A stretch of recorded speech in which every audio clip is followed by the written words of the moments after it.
Hi, I'm Dennis Frye. I'm the Chief Historian at Harpers Ferry National Historical Park in 3 states, Maryland, Virginia, and West Virginia.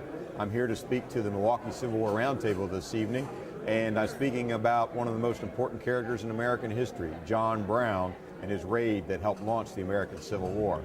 And I'm very pleased to announce my latest book, Harpers Ferry Under Fire, which deals with Harpers Ferry during the American Civil War. During that 4 years, it never escaped the war, changing hands 8 times, being right on the border between North and South. This covers that story.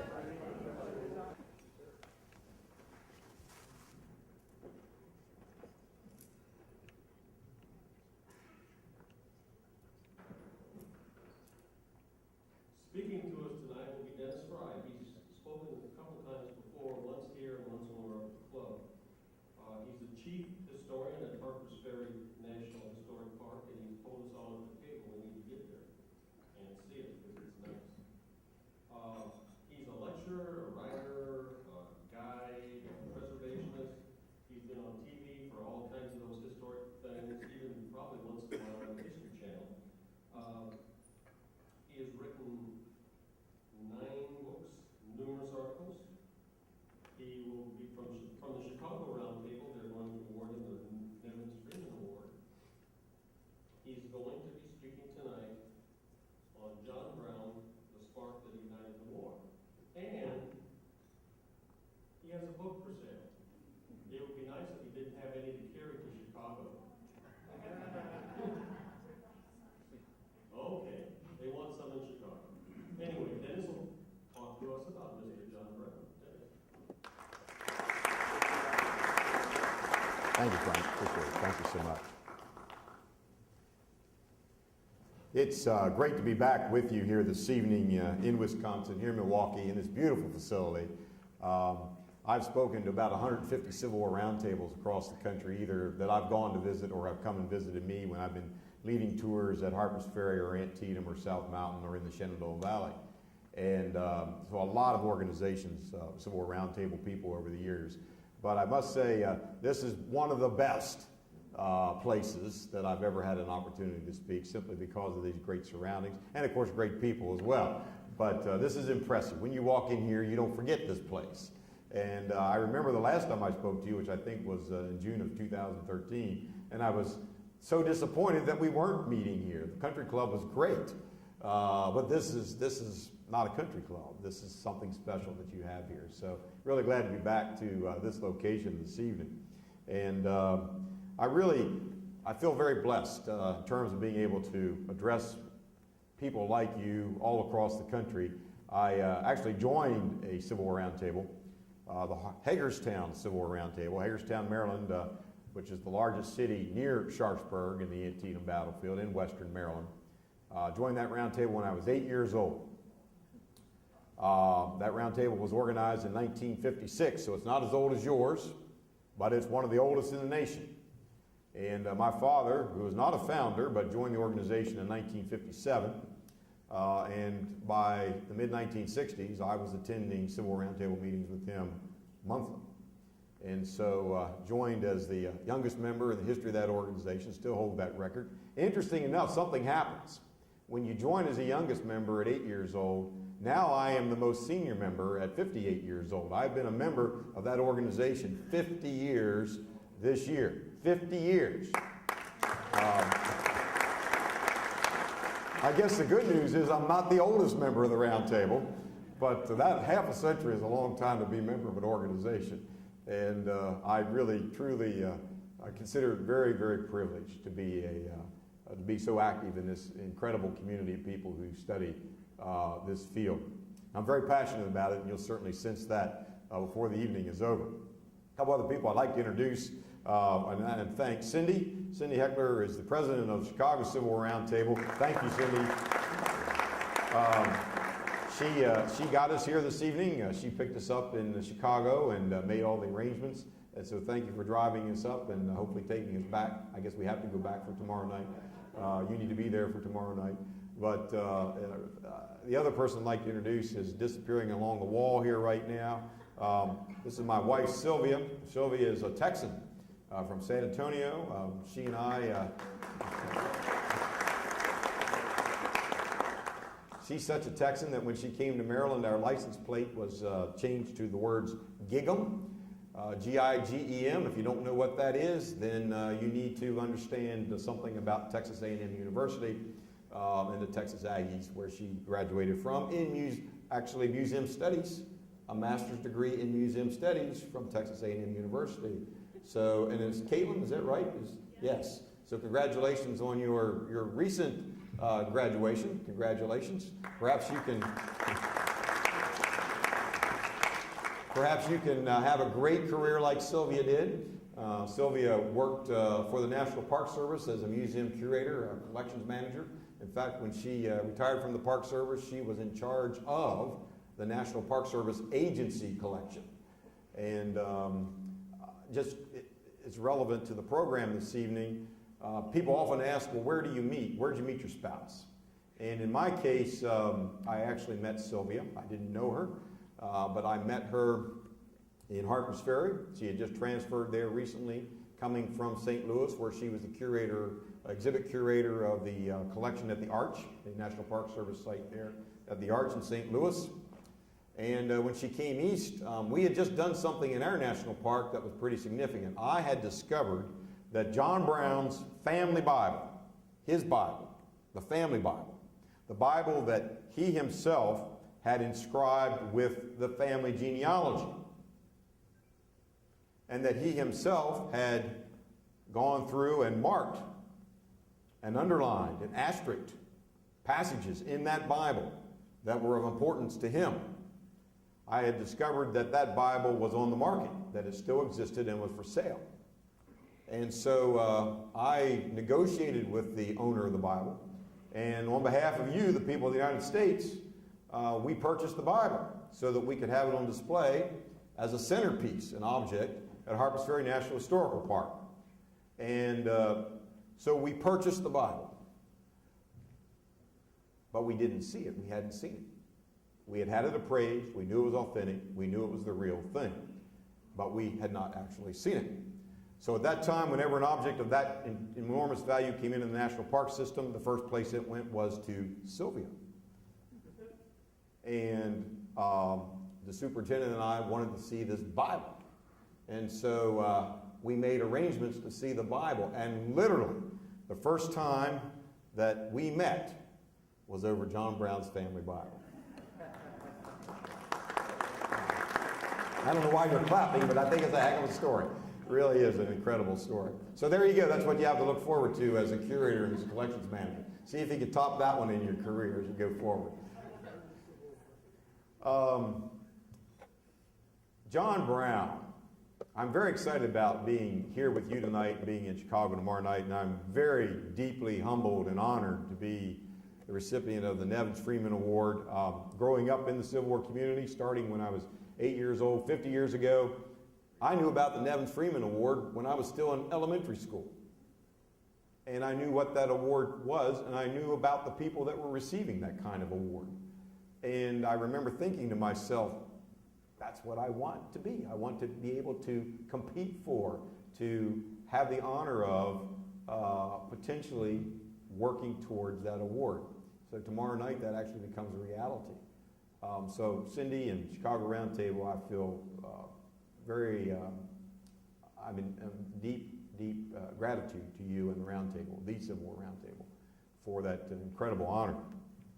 But what's so special for me about this particular tour, in addition to the Nevins Freeman Award, is that the first formal Civil War Roundtable program I gave occurred in March of 1981. I had spoken to the Hagerstown Civil War Roundtable quite a number of times, but I don't include that as any formal presentation. That was my home roundtable.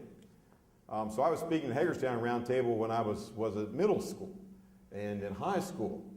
Actually, I was president of the Hagerstown Civil War Roundtable when I was 18 years old because I was a 10-year veteran of the organization. But the first roundtable that I actually addressed as a professional historian was the Lynchburg, Virginia Civil War Roundtable, not too far from Charlottesville and not too far from Appomattox. And the very first professional program I gave to a roundtable was John Brown. the spark that ignited the Civil War. And I actually have that talk with me tonight. Here it is on yellow legal pad, in handwriting, in ink. Here's the program that I did almost 40 years ago to the Lynchburg Civil War Roundtable. I have kept this. And I'm going to use part of it tonight. Usually when I speak, I don't use any notes. I'm like Ed Bars. I very seldom actually use notes when I address a group. But I am going to this evening simply because this is a timeless program. It's got no sunset.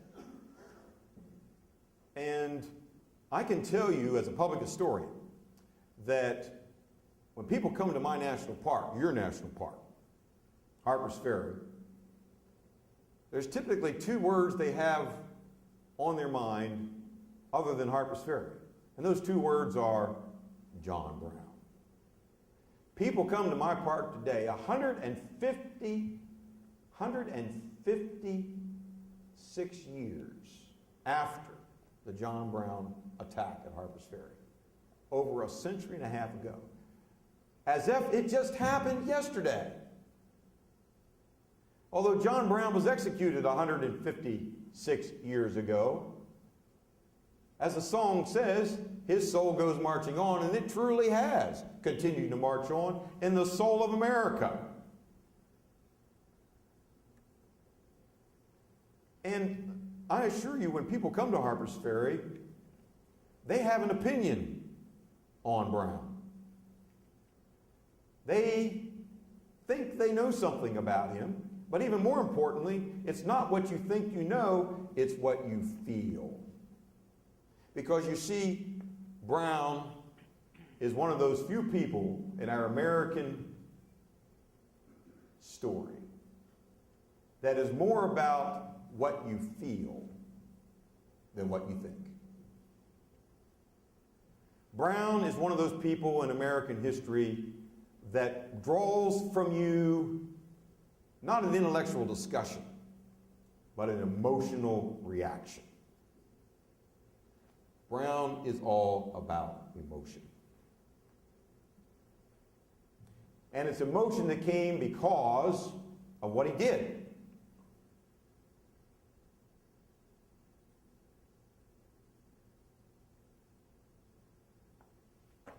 And so what I want to share with you over the next few minutes are really words much more powerful than any that I could utter, and much more meaningful than any that I could say. The words that I want to share with you here over the next few moments are words from the participants at the time.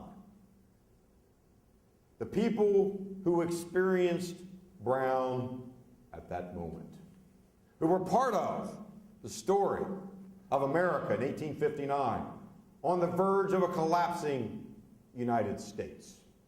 And, in fact, a country that we could not stand and pledge allegiance to a flag and say liberty and equality for all. Because that's not who we were. That was not us. We were not a nation of liberty and equality for all. However, we were a nation of law. And it's important to understand that it was legal.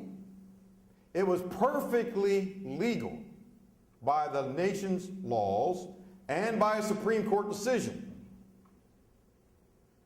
to hold a human being as property. That is legal in the United States.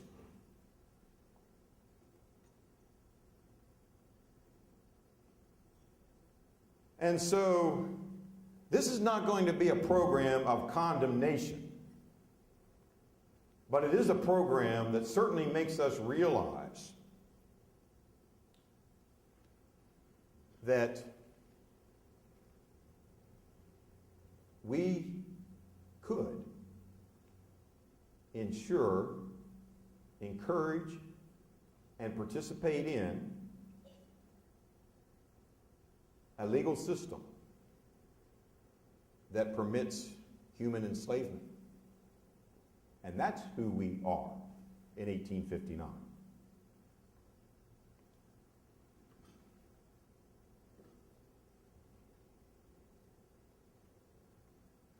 John Brown comes to Harpers Ferry for a very simple reason. Harpers Ferry is the location of the United States Armory and Arsenal. We have both there. We have an armory where we manufacture weapons, small arms, rifles, and muskets, pistols. We have produced at Harpers Ferry since we began making our first weapons there at the time that John Adams was president, up through James Buchanan, the current president. Nearly 600,000 weapons we have produced at Harpers Ferry. In 1859, we not only have the factory, which is the armory, but we have the arsenal. The arsenal is a warehouse. The arsenal is where we are storing weapons. And in 1859, we have 100,000 weapons. 100,000 weapons stored in 2 buildings in Harpers Ferry, Virginia. It's not West Virginia. There was no such thing as West Virginia in 1859. Just so you understand how many weapons that is, 100,000 was more than U.S. Grant would have needed to arm the Army of the Potomac when the Overland Campaign begins in 1864. He would not have needed 100,000 weapons. That's too many. A lot of guns there in storage at Harpers Ferry. Brown comes to Harpers Ferry for those weapons. Why? Because he intends to use these weapons to commence a war against slavery. Harpers Ferry will be the launch of that war. That's the beginning of the plan. The next part of the plan is he intends to move into the South and use the mountains of the Blue Ridge, the Alleghenies, the Appalachian chain, running all the way from western Maryland, where Sylvia and I live, into northern Alabama and northern Georgia. And to use those mountains as a corridor or a passageway to move not dozens, not hundreds, but thousands and thousands and thousands of slaves from the South along these mountain passages to the north. And he's going to use the guns that he's captured at Harpers Ferry to arm a guerrilla force. And this guerrilla force will go into the plantations and the estates of the South. They will then provide armed escort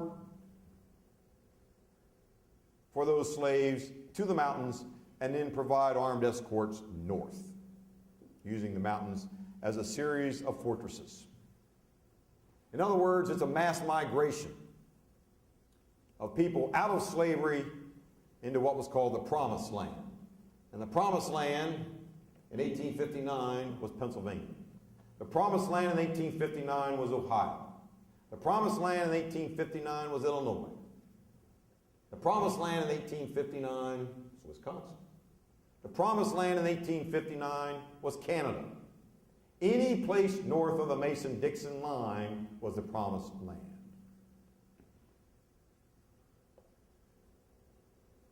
That's the plan.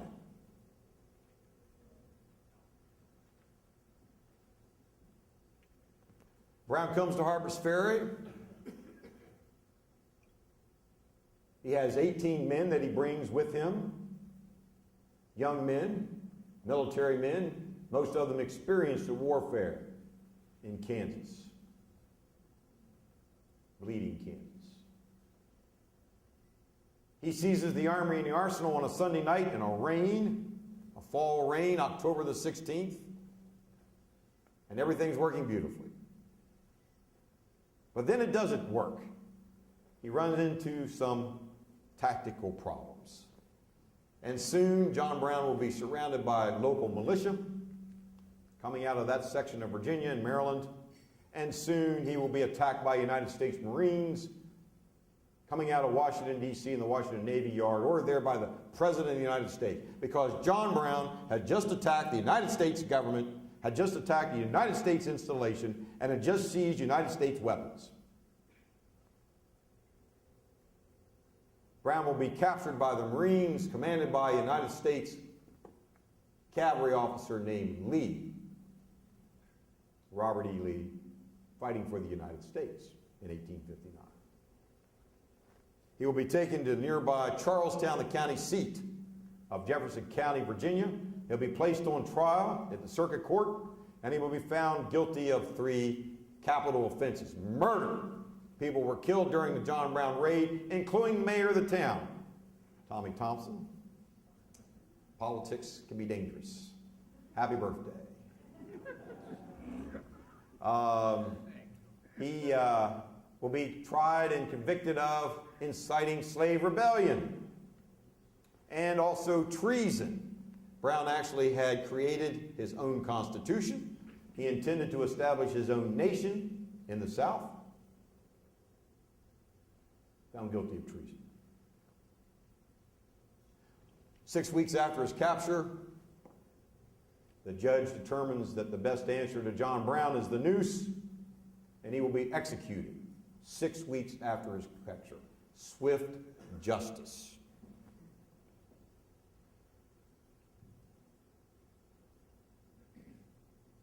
But that was not the end of John Brown. It was only the beginning. And that's what I want to share with you over the next few moments. Listen to the reaction, the response, what was happening. And as I do this, I want you to think for a moment about a moment in our own lives where our response was not intellectual, but was emotional, where we were attacked. On September the 11th, everybody in this room experienced that. We lived that. We are the survivors of that. September the 11th. We don't discuss September 11th with our brain. We feel September 11th.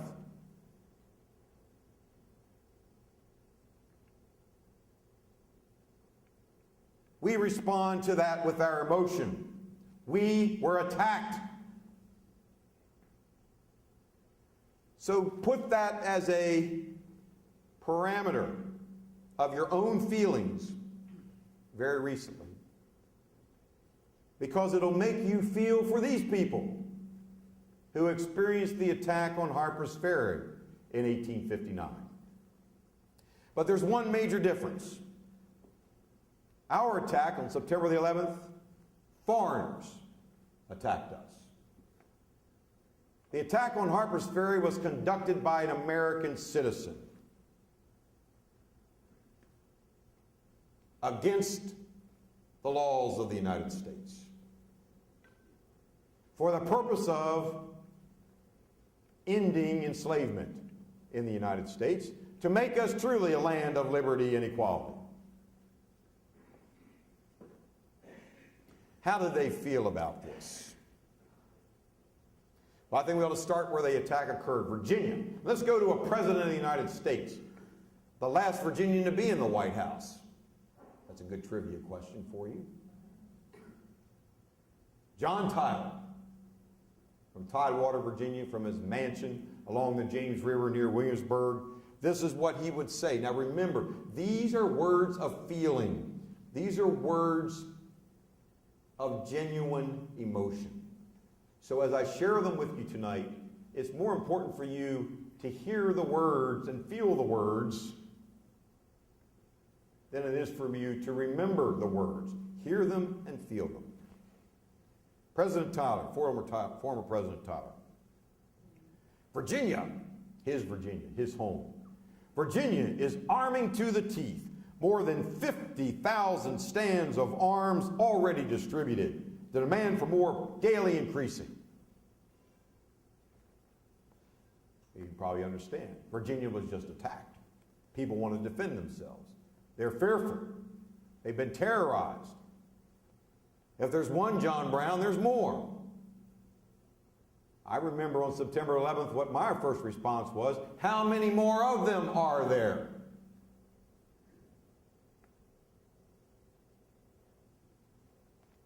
Let's move a little further south from Virginia to South Carolina, that hotbed of secession even before the John Brown incident.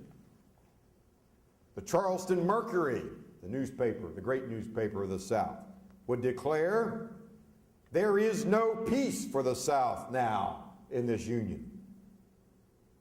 And the Richmond Enquirer, the largest circulating newspaper in the state of Virginia at that time, the Richmond Enquirer, noted less joyfully than its sister newspaper in Charleston that Brown's raid had swelled the ranks of the secessionists by tenfold. And Edmund Ruffin, who was certainly the great, great spokesperson of secession, a Virginian who absolutely believed that the only answer for the United States was divorce, said that the John Brown raid, and I quote, will stir the sluggish blood of the South.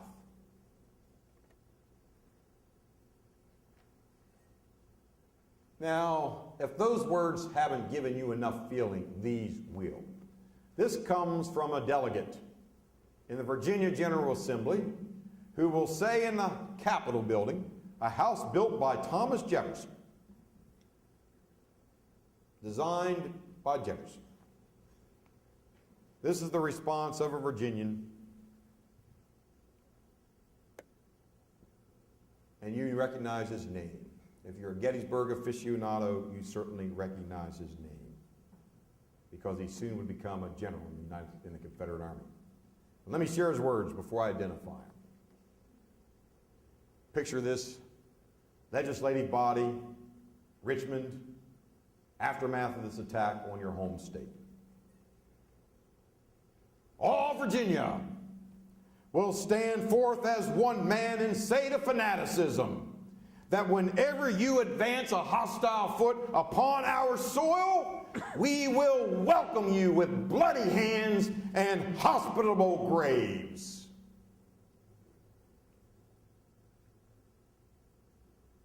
Soon to be Brigadier General James L. Kemper, Confederate States Army. Picket charge, Gettysburg, day 3.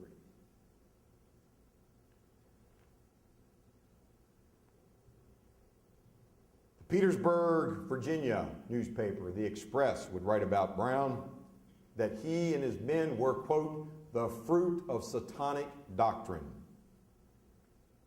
inculcated by the rabid and unprincipled abolitionist teachers of the Garrison, Greeley, and Seward schools. Here in Wisconsin, they were teaching the Garrison, Greeley, and Seward schools. Garrison and Greeley and Seward were Americans who had a different point of view than their Southern brethren. As President Tyler would sum up in the response to Brown, and I quote, but one sentiment pervades this country: security to this union or separation. Now, how about here in the North? What were people thinking in the North? Well, let's start with the Chicago Tribune. The Chicago Tribune initially branded John Brown and his men, quote, a squad of fanatics.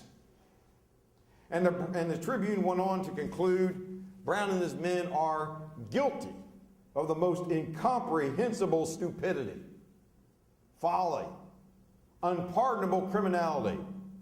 And then the editor says, this stark, mad enterprise is the product of addled brains. Not a very kind response to Brown from a northern newspaper. Another northern newspaper would comment, the old idiot, the quicker they hang him and get him out of the way, the better. You see, John Brown was a great threat to the North as well as the South. And what I mean by that is the Republican Party, the fledgling Republican Party, the Republican Party that's only been in existence for a few years, suddenly becomes associated with the radical abolitionism and violence of John Brown. Did the Republican Party sanction John Brown? Well, Republicans are running as fast as far away they could of John Brown. Hence some of these comments from the North. But not all Northerners took this position. Ralph Waldo Emerson in New England, Concord, Massachusetts, wrote this about his friend Brown. Quote, a pure idealist of artless goodness. His younger protege, his neighbor there in Concord, Louisa May Alcott, who also knew Brown, Louisa May, would write that John Brown was, quote, St. John the Just. William Lloyd Garrison, the great abolitionist preacher from the North, would preach shortly after Brown's raid on Harper's Ferry, and I quote, "Was John Brown justified in his attempt? Yes, by God, if Washington wasn't his."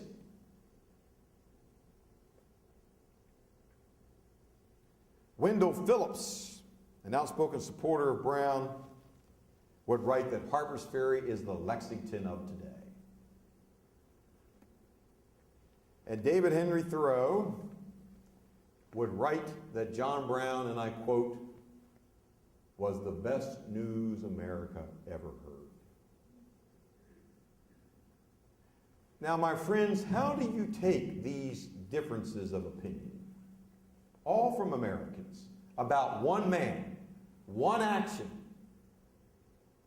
who polarizes and divides the nation, carves a canyon in sentiment between North and South? How do we explain it? Well, the explanation is complex, but it can be boiled into one word: slavery. We were divided. We had already come apart at the seams as a nation over the issue of slavery. We already had deep cuts, deep fissures. Brown exacerbates the point. All of us live in a society today where we receive instantaneous news. And I assure you that if you have a smartphone and you lived in 1859 and we had smartphones then, every moment on your phone, it would be quaking if you had it on vibrator. Every moment there would be another second of news about John Brown. It was the news sensation of the day. What brought Brown to Harper's Ferry other than guns? Basically two things. One, he believed that our country was immoral. He believed that slavery was a sin and that our nation was a nation of sin. And he believed that no law, no court, no legislative body was going to reverse this country on the issue of slavery. Keep in mind that this is in the immediate aftermath of the Dred Scott decision by the Supreme Court, which officially declares that a human being can be property anywhere at any time. Brown in his Constitution,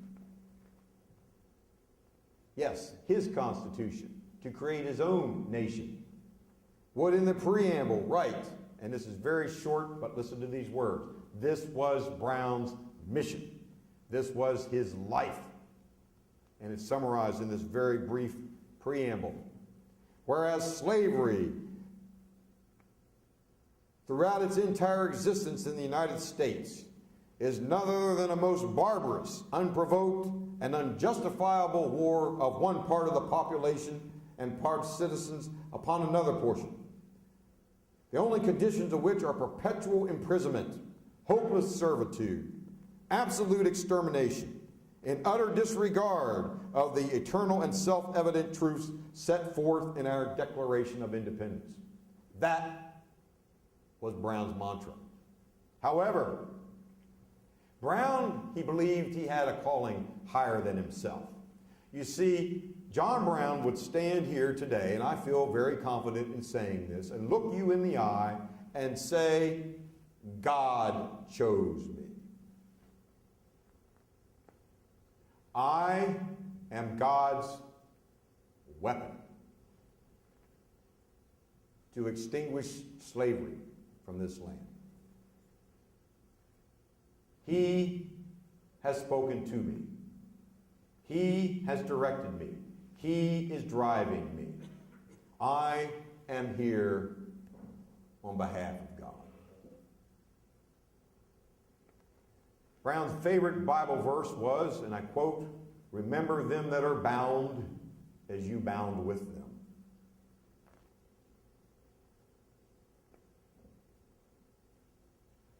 The book, the Bible, was his creed, and upon its teachings he placed his personal interpretation. He would once say, shortly after Kansas, "There will be no more peace in this land until slavery is done for." And he would say, I will give them something else to do than to extend slave territory. I will carry this war into Africa. Well, he didn't have to cross the Potomac or the Atlantic, only the Potomac, to carry his war into Africa. As you know, Brown failed. At least he seemingly failed. He did not escape from Harper's Ferry. He was not able to execute his plan. He did not free any slaves. And he would die. But as he's preparing for his death, Brown understood what he was doing. Stripped of the sword, he began to preach the word. In newspapers, interview after interview, letters that he was writing, uncensored by the Virginians, and in the courtroom itself, where he would stand up and say, I am not an insane man. You people who own slavery are the people that are insane. Shortly after the judge pronounced that execution would be the fate of Brown, he would write a letter to his wife. And this is what he would say. A letter to his wife. I have been whipped, as the saying goes, but I'm sure I can recover all my lost capital through my disaster by only hanging a few moments by my neck. Now, some argue that hanging John Brown was a serious mistake. Here's one of my very favorite quotations from the period. It comes from a newspaper that is today called the Wall Street Journal. Then it was known as the New York Journal of Commerce. But listen to what the editor said about the fate of Brown. Quote, to hang a fanatic is to make a martyr of him, he warned. Monsters are hydra-headed, and decapitulation of the monster only quickens its vitality and its powers of reproduction.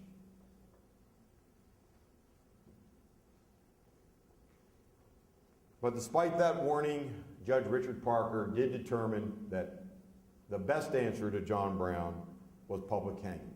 But there was no public there. There were 2,000 militiamen there, including Thomas Jonathan Jackson, then a major teaching physics and artillery at the Virginia Military Institute. They were so concerned that there was going to be an effort to free Brown that every approach to Charlestown, Virginia, was guarded by artillery pieces commanded by Jackson, with all the artillery facing outward for anyone who would dare to try to save Brown from the scaffold.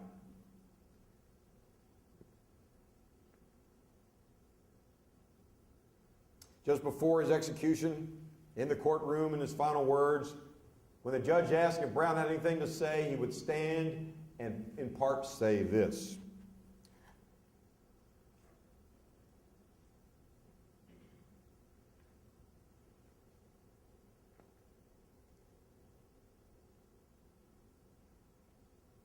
I never did intend murder or treason, or the destruction of property, or to incite slaves to rebellion, or to make insurrection. Had I so interfered on behalf of the rich, the powerful, the so-called mighty, the intelligent, the great, had I interfered on their behalf, what I did would have been all right. I believe that to have interfered as I have done, as I've always freely admitted that I have done on behalf of God's despised poor, is no wrong, but right. Man of God, follower of the Bible, friend of the poor, enemy of the rich and powerful, a man who never intended murder, treason, or slave rebellion, yet a man about to be executed. Perfect ingredients for martyrdom. Indeed, John Brown had become, as one poet wrote, and I quote, the conquering prisoner of Charlestown jail. On that date of the execution, no public there but just the militia. When the hanging occurs, there rings out one voice, the superintendent of the Virginia Military Institute, and it would echo off the mountains of the Blue Ridge these words: "So perish all such enemies of Virginia, all such enemies of the Union, all such foes of the human race." Brown was dead, but Brown did not die. And I just want to conclude with a few final thoughts that were not really thoughts, but really feelings. North and South, leading us on this horrible path towards war. Thoreau would write, "These men, in teaching us how to die, have in fact taught us how to live." Emerson declared Brown the saint who made the gallows glorious like the cross. Some New England intellectuals went so far even to suggest that, quote, "As Christ had died to make men holy, John Brown had died to make men free."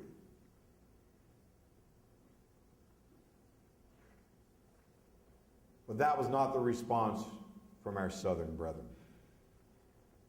The Savannah Daily Morning News, the editor, learning that Brown would be executed, would write, "The notorious horse thief, murderer, insurrectionist, traitor, he's guilty.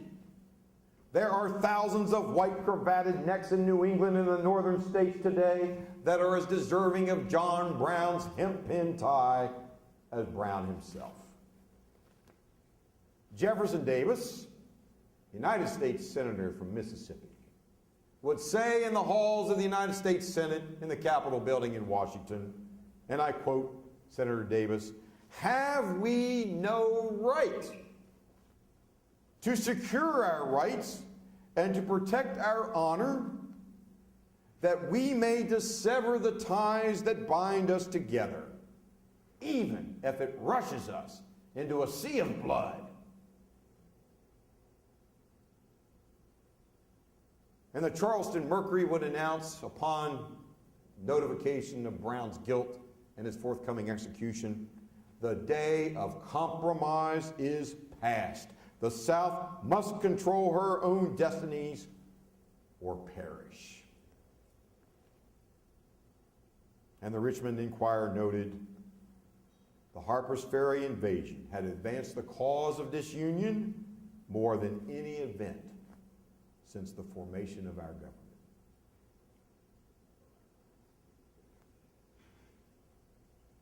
We're going to finish with a couple questions. One of them is posed by Thoreau himself.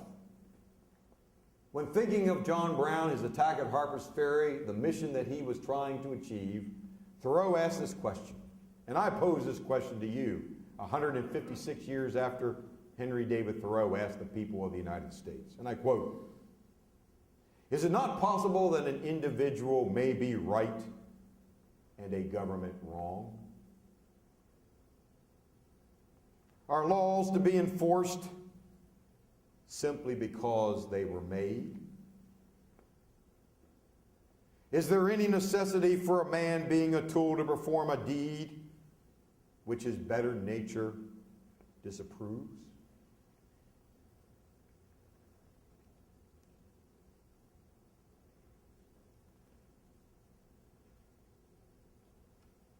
And from Herman Melville, a poet suddenly began to circulate all over the North and the South with a very, very foreboding title, "The Portent." The Portent. It's a short poem, only 2 stanzas. But the words that really speak are these: "The cut is on the crown, lo John Brown, and the stabs shall heal no more. The meteor of the war."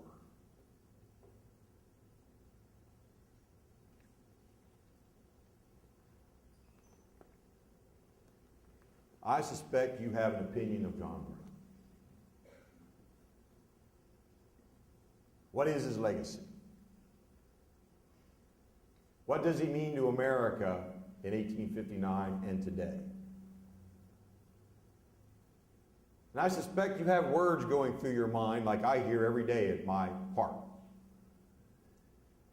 I hear words like freedom fighter. And the next person in a very loud voice will look at that person who just said freedom fighter and say terrorist. Who is he? Brown. What is he? John Brown. What is his meaning to us and to America? I will say this about his legacy. It was not good for Harper's Ferry.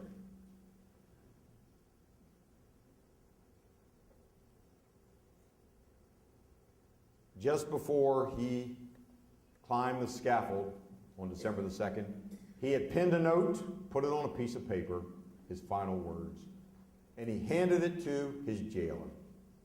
After the execution, the jailer remembered that Brown had given him something, and he pulled it out of his coat pocket, and there he read John Brown's final words.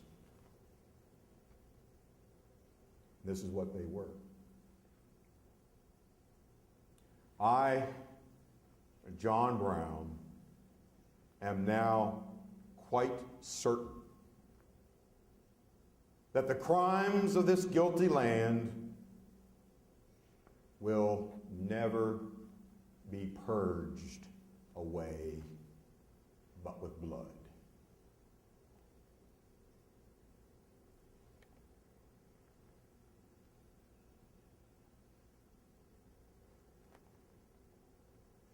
Less than a year and a half later,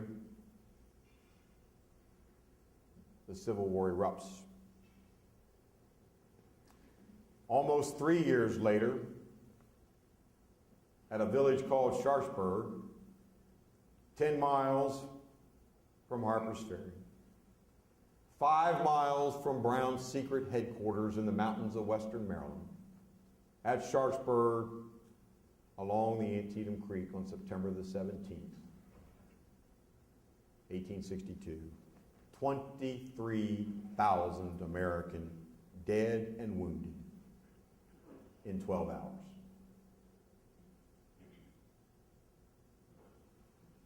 That's 4 times the number of our casualties in D-Day, 6 times the number of dead from September the 11th. And it happened in the shadow of where Brown was captured and executed.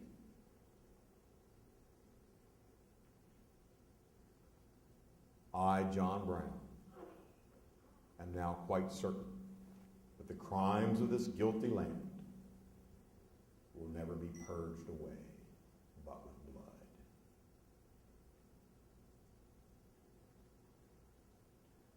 My national park, your park, where I grew up, my home, my backyard, would become a battleground. And no one could have predicted, but truly Harper's Ferry came under fire again and again and yet again. In 4 years, 1861, 1865, Harper's Ferry would change hands 8 times between North and South. The industry was destroyed. Population of 3,000 dwindled to 100 people. It hosted battles in 61, the spring of 62, the fall of 62, June and July of 63, June and July of 64. Antietam was one day a bad one in American history. Gettysburg is 3 days, bad ones in American history. But my friends, Harper's Ferry was literally 1,400 consecutive days of the American Civil War. They could not escape on the border, literally, between North and South, with the Potomac River, an international boundary. So indeed, Brown's legacy resulted in a violent destruction of the town where he launched his war to end slavery.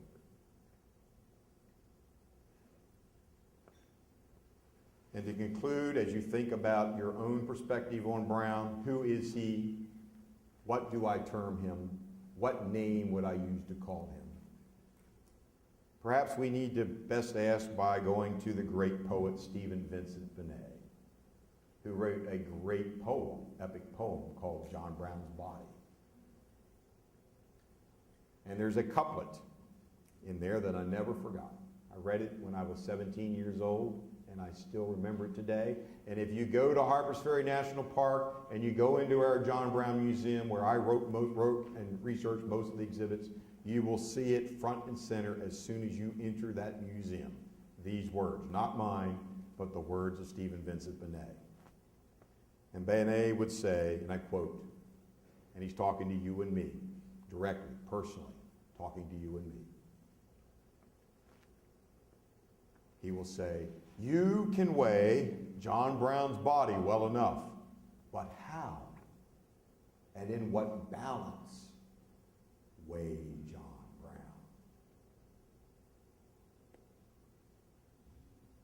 It's been a great pleasure, Milwaukee. Thank you.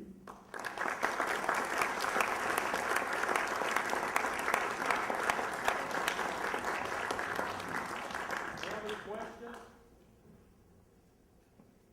Yes, ma'am. Cindy? You cannot ask the same question tomorrow night. I won't give away any answer if you ask me. How many people were executed? How many people were executed is the question. In addition to Brown, there would be 5 others that would be executed, that would be captured in Harpers Ferry. His army was bigger than that.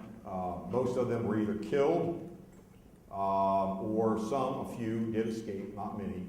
But those that were captured, Brown would be executed. They were not killed on the same. They were not executed on the same day. Executions continued all the way up through March of 1860. So the John Brown raid and the John Brown trial and the raiders that would be executed were in the news for months after the attack on Harpers Ferry. And it was front page and editorial page news all over the North and South. Yes, sir. Can you give a historical critique of the film from several years ago on the raid on Harpers Ferry? I was assuming that you've seen it. I have not.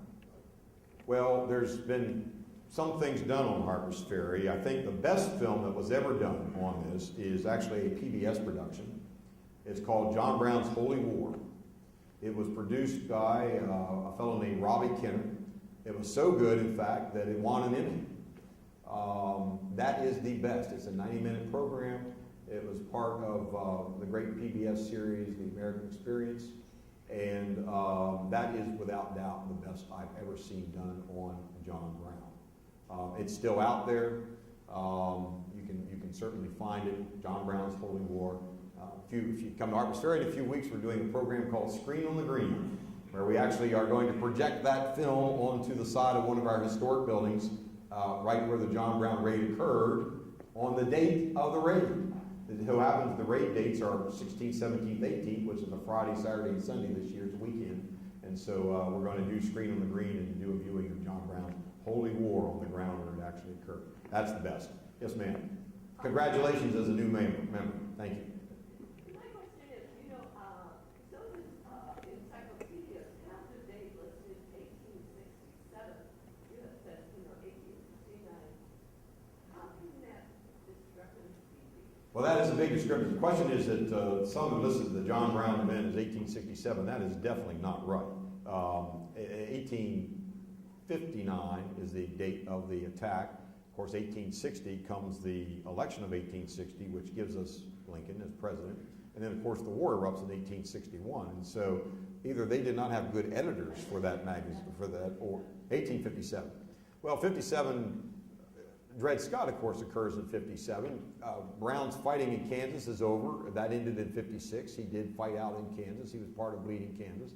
By 57, he was back in Massachusetts. He was raising money for his attack at Harper's Ferry. Nobody knew he was going to Harper's Ferry, but they did know that he was serious about ending slavery, and if violence was necessary, this was a man that could do it. And so that's when he met people like Bronson Alcott, Louisa May Alcott, Thoreau, Emerson. It was while 57, 58, while he was in Massachusetts, gaining allies and money for his cause.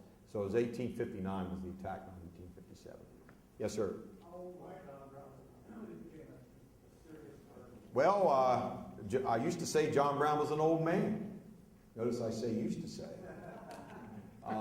He was born in 1800.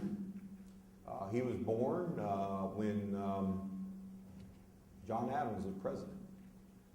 Born in Connecticut, Torrington, Western Connecticut. So obviously, 1859, he's 59 years old, and he was referred to as the old man. I'm almost 59, so I don't think of myself being as an old man anymore, but 59, and he was healthy and stalwart and determined. He's going to carry on this war. Yes, sir. Why did Brown use a broadsword to slay people in Kansas? Yeah, the question is, why did Brown use a broadsword to slay people in Kansas rather than firearms? Kansas, as all of you know, is often referred to as the precursor of the American Civil War. It's referred to as Bleeding Kansas. Of course, what's happening in Kansas is simply an example of why we have representative democracy and not democracy, true democracy. As you all know, Stephen Douglas had created the popular sovereignty, which allowed people to vote on whether they wanted Kansas to be slave territory or free territory. This brought in people who were in support of making it slave, and people like John Brown who were going to fight against it. Basically, what happens is Brown will execute a family, members of two families, with broadswords, artillery broadswords, and they will be hacked into pieces. Very violent and ugly and intentional. These people didn't own slaves. But the message was sent. And the message was, any person who comes here who wants to expand Kansas as slave territory, this is what awaits you. It was purposely designed to terrorize, and it was highly successful. Yes, sir. The one individual that fascinates me is Frederick Douglass. He met with John Brown, and John Brown asked him to join him in his crusade for the attack on Harper's Ferry, and he gave Douglas, I think the next morning Douglas never showed up. Well, what happened was, the question is Frederick Douglass and John Brown, the relationship between Douglass and Brown, and they had a meeting where Brown actually asked Douglass to join him. I think all of you certainly know that Frederick Douglass is the leading African-American spokesperson at that time. He himself had been a slave in Maryland. He had conquered, he had become self-educated, self-taught, was incredibly literate, had his own newspaper, the North Star, and was a brilliant man and an incredible orator. So Douglass is the best known African American in the United States at this time. Brown needed him. Brown wanted him. Brown needed him not only as a fellow warrior, but for symbolic purposes. And he did ask Douglass to join him. Douglass refused.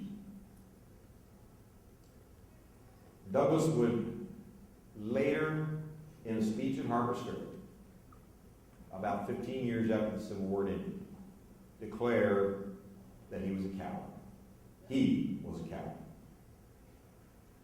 And that John Brown was not. That John Brown was willing to die for freedom. He himself was not. So he did decline to come along, and Brown was very disappointed. He also asked Harriet Tubman to join him. And she was ill at the time and did not join him, of course. But he wanted these people as part of the movement. It was a movement. It was, in his mind, not a single person, but a movement. And he wanted some of these key spokespeople to be part of his movement. Final question. Yes, sir. Whatever happened to Brown's prominent northern supporters? There was a group of people called the Secret Six. The Secret Six. These were well-known people. Most of them were from Massachusetts. However, one of them was from New York State, and in fact was the wealthiest man in the state of New York, and one of the wealthiest people in the United States. His name is Garrett Smith, who also was a member of the Secret Six. These were the principals who supported Brown and were helping him raise money. The Secret Six did not know the plan. They did not know the specifics of the plan. They did not know Brown intended to become too harvester. But what they did know is that this man intended to end slavery. He intended to use violence if necessary. And he needed an army to make it happen. They were willing to support that. Unfortunately for them, Brown had correspondence with him that implicated these people. And in the aftermath of the raid, they were quite scared. Douglas himself was not a member of the Secret Six, but Douglas fled. Douglas fled the country. Others went to Canada. Garrett Smith declared himself insane. He declared himself insane to protect himself. And some fled to England. And so it became very well known who these people were. But they were protected by the North. In other words, if the South had asked for extraditions and we want you, you're a conspirator, you helped support this man to bring this violence into Virginia, none of that happened. There was no effort to extradite any of these people into the South.